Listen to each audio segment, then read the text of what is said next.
ऋषि बोलते हैं, सर्वज्ञों में श्रेष्ठ सूत जी, बंधन और मोक्ष का स्वरूप क्या है, ये हमें बताइए। सूत जी बोलते हैं, महर्षियों, मैं बंधन और मोक्ष के स्वरूप तथा मोक्ष के उपाय का वर्णन करूंगा। तुम सभी आदरपूर्वक सुनो। जो प्रकृति आदि 8 बंधनों से बंधा हुआ है, वह जीव बद्ध कहलाता है, और जो उन 8 बंधनों से छुटा हुआ है, वह मुक्त कहलाता है। प्रकृति आदि को वश में कर लेना मोक्ष कहलाता है। बंधन आगंतुक है और मोक्ष स्वतः सिद्ध है। बद्ध जीव मुक्त जीव कहलाता है जब वह बंधन से मुक्त हो जाता है।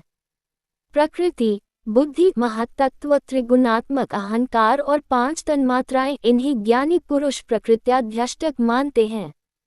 देह की उत्पत्ति प्रकृति आदि 8 तत्वों के समूह से हुई है। देह से कर्म उत्पन्न होता है और फिर कर्म से नूतन देह उत्पन्न होता है। इस तरह बारंबार जन्म और कर्म होते रहते हैं। शरीर को स्थूल, सूक्ष्म और कारण के भेद से 3 प्रकार का जानना चाहिए। स्थूल शरीर जागृत अवस्था में व्यापार कराने वाला, सूक्ष्म शरीर जागृत और स्वप्न अवस्थाओं में इंद्रिय भोग प्रदान करने वाला तथा कारण शरीर सुषुप्तावस्था में आत्मानंद की अनुभूति कराने वाला माना गया है। जीव को उसके प्रारब्ध कर्मानुसार सुख दुख की प्राप्ति होती है। वह अपने पुण्य कर्मों के फलस्वरूप सुख एवं पाप कर्मों के फलस्वरूप दुख का उपभोग करता है। अतः कर्मपाश से बंधा हुआ जीव अपने त्रिविध शरीर से होने वाले शुभाशुभ कर्मों द्वारा सदा चक्र की भांति बारंबार घुमाया जाता है। इस चक्रवत भ्रमण की निवृत्ति के लिए चक्रकर्ता का स्तवन एवं आराधन करना चाहिए। प्रकृति आदि जो 8 पाश बतलाए गए हैं, उनका समुदाय ही महाचक्र है, और जो प्रकृति से परे है, वह परमात्मा शिव है। भगवान महेश्वर ही प्रकृति आदि महाचक्र के कर्ता हैं, क्योंकि वे प्रकृति से परे हैं। जैसे बकायन नामक वृक्ष का छाला जल को पीता और उगलता है, उसी प्रकार शिव प्रकृति आदि को अपने वश में करके उस पर शासन करते हैं। उन्होंने सबको वश में कर लिया है, इसीलिए वे शिव कहे गए हैं। शिव ही सर्वज्ञ, परिपूर्ण तथा निःस्पृह हैं। सर्वज्ञता, तृप्ति, अनादि बोध, स्वतंत्रता, नित्य अलोक शक्ति से संयुक्त होना और अपने भीतर अनंत शक्तियों को धारण करना, महेश्वर के इन 6 प्रकार के मानसिक ऐश्वर्यों को केवल वेद जानता है। अतः प्रकृति आदि 8 तत्व वश में भगवान शिव के अनुग्रह से ही होते हैं।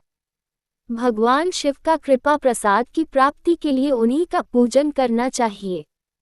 यदि कहे शिव तो परिपूर्ण है, निःस्पृह है, उनकी पूजा कैसे हो सकती है?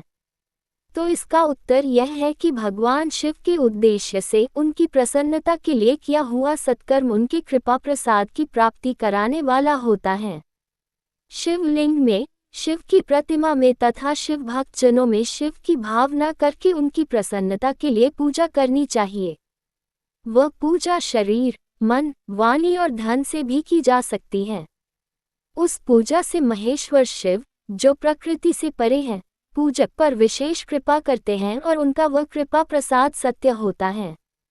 शिव की कृपा से कर्म आदि सभी बंधन अपने वश में हो जाते हैं। कर्म से लेकर प्रकृति पर्यंत सब कुछ जब वश में हो जाता है, तब वह जीव मुक्त कहा जाता है और स्वात्मा राम रूप से विराजमान होता है। परमेश्वर शिव की कृपा से जब कर्मजनित शरीर अपने वश में हो जाता है, तब उसे भगवान शिव के लोक में निवास का सौभाग्य प्राप्त होता है। इसी को सालोक्य मुक्ति कहते हैं। जब तन्मात्राएं वश में हो जाती हैं, तब जीव जगदम्बा सहित शिव का सामीप्य प्राप्त कर लेता है। ये सामीप्य मुक्ति है। उसके आयुध आदि और क्रिया आदि सब कुछ भगवान शिव के समान हो जाते हैं। भगवान का महाप्रसाद प्राप्त होने पर बुद्धि भी वश में हो जाती है।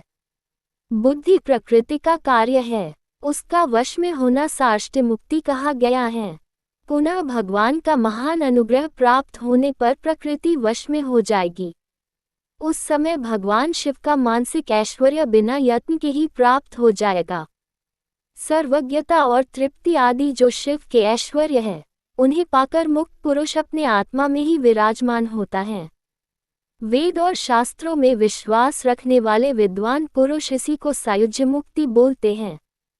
इस प्रकार लिंग आदि में शिव की पूजा करने से क्रमशः मुक्ति स्वतः प्राप्त होती है। इसलिए शिव का कृपा प्रसाद प्राप्त करने के लिए तत्संबंधी क्रिया आदि के द्वारा उन्हीं का पूजन करना चाहिए। शिव क्रिया, शिव तप, शिव मंत्र जप, शिव ज्ञान और शिव ध्यान के लिए सदा उत्तरोत्तर अभ्यास में वृद्धि करनी चाहिए। प्रतिदिन प्रातःकाल से रात को सोते समय तक और जन्मकाल से लेकर मृत्यु पर्यंत सारा समय भगवान शिव के चिंतन में ही बिताना चाहिए। सद्योजतादि मंत्रों तथा नाना प्रकार के पुण्यों से जो शिव की पूजा करता है वह शिव को ही प्राप्त होगा। ऋषि बोलते हैं, उत्तम व्रत का पालन करने वाले सूत जी, लिंग आदि में शिवजी की पूजा का विधान है, ये हमें बताइए। सूत जी कहते हैं, द्विजो, मैं लिंगों के क्रम का यथावत वर्णन कर रहा हूँ, तुम सभी सुनो।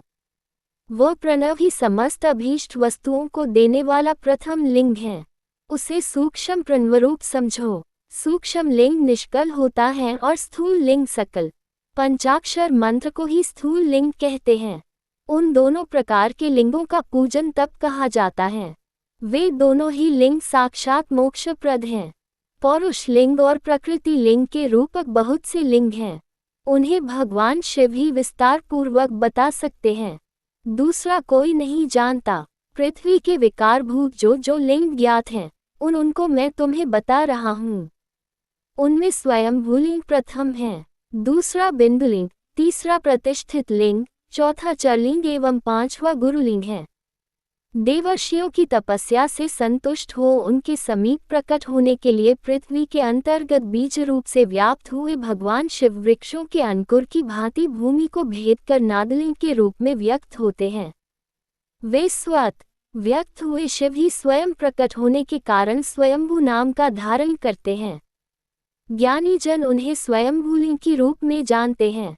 उस स्वयंभूलिंग की पूजा से उपासक के ज्ञान की स्वयं ही वृद्धि होने लगती है। सोने चांदी आदि के पत्र पर, भूमि पर या वेद पर हस्तलिखित जो शुद्ध प्रणव मंत्र रूप लिंग है, उसमें तथा मंत्र लिंग का आलेखन करके उसमें भगवान शिव की प्रतिष्ठा और आवाहन करे। ऐसा बिंदुनादमय लिंग स्थावर और जंगम दोनों ही प्रकार का होता है। इसमें शिव का दर्शन भावना में ही है, ऐसा निस्संदेह कह सकते हैं।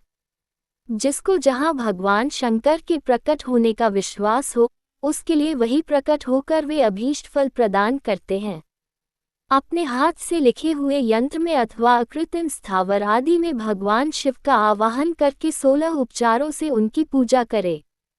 ऐसा करने से साधक स्वयं ही ऐश्वर्य की प्राप्ति कर लेता है एवं इस साधन के अभ्यास से उसको ज्ञान भी होता है।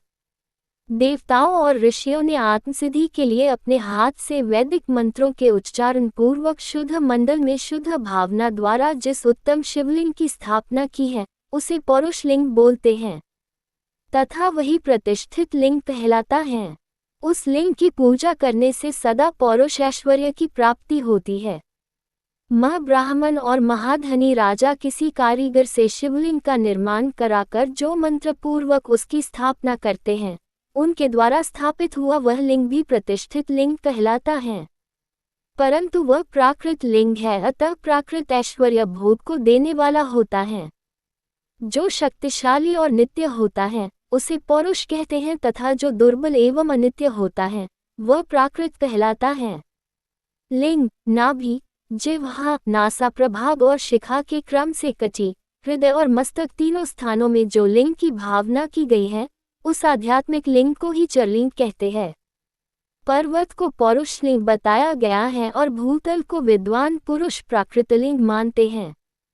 वृक्ष आदि को पौरुष लिंग जानना चाहिए और गुल्म आदि को प्राकृतलिंग, साठी नामक धान्य को प्राकृतलिंग जानना चाहिए और शाली, अगहनी एवं गेहूं को पौरुषलिंग। अनिमा आदि 8 सिद्धियों को देने वाला जो ऐश्वर्य है, उसे पौरुष ऐश्वर्य समझना चाहिए। सुंदर स्त्री तथा धन आदि विषयों को आस्तिक पुरुष प्राकृत ऐश्वर्य बोलते हैं। चरलिंगों में सर्वप्रथम रसलिंग का वर्णन किया जाता है। रसलिंग ब्राह्मणों को उनकी सारी अभीष्ट वस्तुओं को देने वाला है। शुभकारक बाणलिंग क्षत्रियों को महान राज्य प्राप्त कराने वाला है। सुवर्णलिंग वैश्यों को महाधनपति का पद प्रदान करने वाला है तथा सुंदर शिवलिंग शुद्धों को महाशुद्धि देने वाला है। स्फटिकमय लिंग तथा बाणलिंग सब लोगों को उनकी समस्त कामनाएं प्रदान करते हैं। अगर अपना नहीं हो तो दूसरे का स्फटिक या बाणलिंग भी पूजा के लिए निषिद्ध नहीं है। स्त्रियों विशेषत साधवाओं के लिए पार्थिव लिंग की पूजा का विधान है। प्रवृत्ति मार्ग में स्थित विग्रवाओं के लिए स्फटिकलिंग की पूजा बताई गई है, परंतु विरक्त विधवाओं के लिए रसलिंग की पूजा को ही श्रेष्ठ बोला गया है। उत्तम व्रत का पालन करने वाले महर्षियों बचपन, जवानी और बुढ़ापे में भी शुद्ध स्फटिकमय शिवलिंग का पूजन स्त्रियों को समस्त भोगप्रद है। ग्रहासक्त स्त्रियों के लिए पीठ पूजा भूतल पर संपूर्ण अभीष्ट को प्रदान करने वाली होती है। प्रवृत्ति मार्ग में चलने वाला पुरुष सुपात्र गुरु के सहयोग से ही समस्त पूजा कर्म संपन्न करे। इष्टदेव का अभिषेक करने के पश्चात अगहनी के चावल से बने हुए खीर आदि पकवानों द्वारा नैवेद्य अर्पण करे। पूजा के अंत में शिवलिंग को संपुष्ट में पधरा कर घर के भीतर पृथक रख दे। निवृत्ति मार्गी पुरुष के लिए हाथ पर ही शिवलिंग पूजा का विधान है। उन्हें भिक्षादि से प्राप्त हुए अपने भोजन को ही नैवेद्य रूप में निवेदित करना चाहिए। निवृत्त पुरुषों के लिए सूक्ष्म लिंग ही श्रेष्ठ बताया जाता है। वे विभूति के द्वारा पूजन करें और विभूति को ही नैवेद्य रूप से निवेदित भी करें। पूजा करके उस लिंग को सदा अपने मस्तक पर धारण करें। विभूति 3 प्रकार की बताई गई है: लोकाग्निस्नित, वेदाग्निस्नित और शिवाग्निस्नित। लोकाग्निस्नित या लौकिक भस्म की द्रव्यों की शुद्धि के लिए लाकर रखे। मिट्टी, लकड़ी और लोहे के पात्रों की, धान्यों की, तिल इत्यादि द्रव्यों की, वस्त्र इत्यादि तथा पर्युषित वस्तुओं की भस्म से शुद्धि होती है।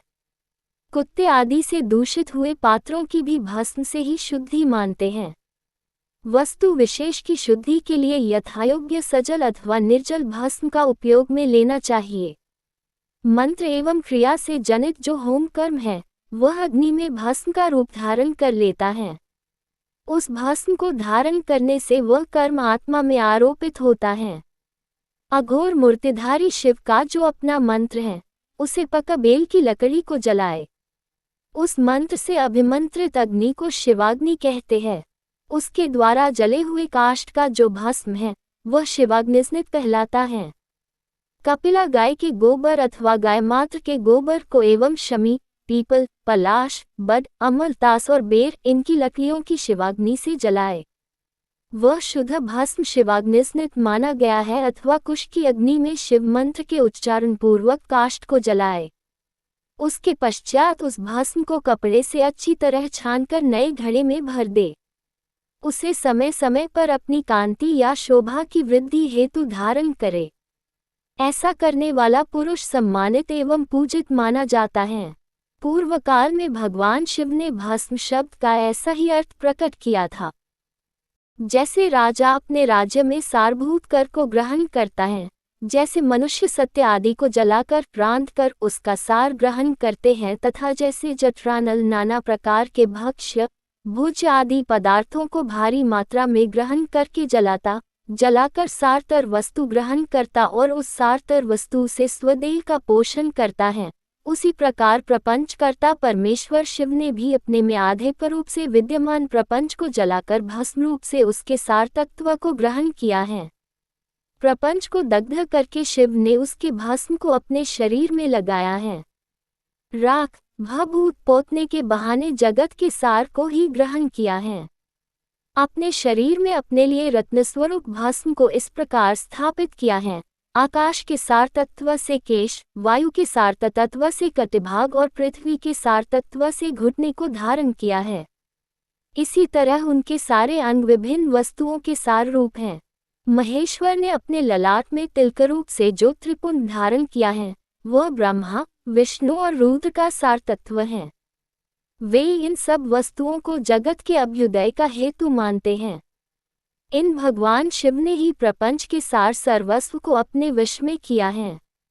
अतः इन्हें अपने वश में करने वाला दूसरा कोई और नहीं है। जैसे समस्त मृगों का हिंसक मृग सिंह बोला जाता है और उसकी हिंसा करने वाला बोला जाता है और उसकी हिंसा करने वाला दूसरा कोई मृग नहीं है, अतएव उसे सिंह बोला गया है। शकार का अर्थ नित्य सुख एवं आनंद, इकार का अर्थ पुरुष और वकार का अर्थ है अमृत स्वरूपा शक्ति।